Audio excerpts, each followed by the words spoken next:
به طه، به یاسین، به معراج احمد، به قدر و به کوثر، به رضوان و طوبی، به وحی الهی، به قرآن جاری، به تورات موسی و انجیل عیسی. بسی پادشاهی کنم در گدایی، چو باشم گدای گدایان زهرا. چه شبها که زهرا دعا کرده تا ما همه شیعه گردیم و بیتاب مولا.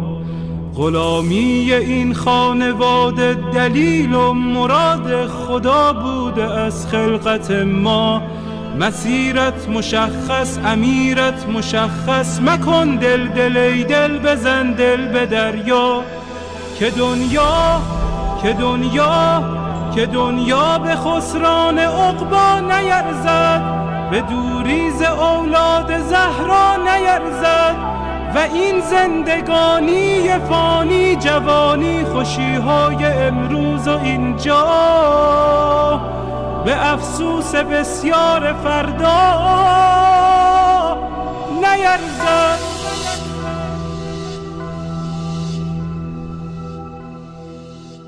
اگر عاشقانه هوادار یاری، اگر مخلصانه گرفتار یاری، اگر آبرو می‌گذاری به پایش، یقیناً خریدار یاری.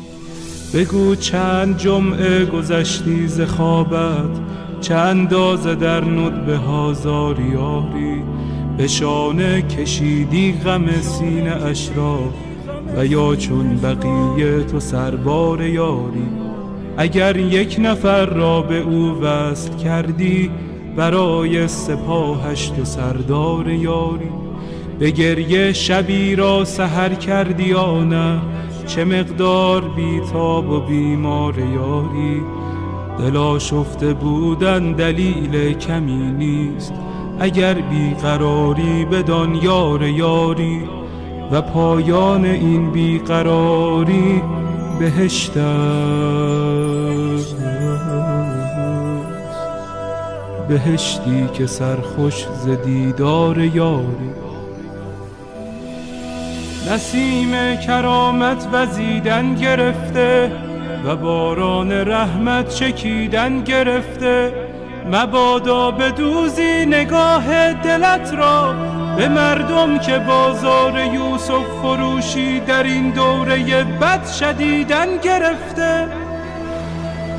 خدایا به روی درخشان مهدی، به زلف سیاه و پریشان مهدی، به قلب رؤوفش که دریای داغ است، به چشمان از غصه گریان مهدی، به لبهای گرم علی یا علیش، به ذکر حسین و حسن جان مهدی، به دست کریم و نگاه رحیمش، به چشم امید فقیران مهدی، به حال نیاز و قنوت نمازش، به سبحان سبحان سبحان مهدی، به برق نگاه و به خال سیاهش، به عطر ملیح گریبان مهدی، به حج جمیل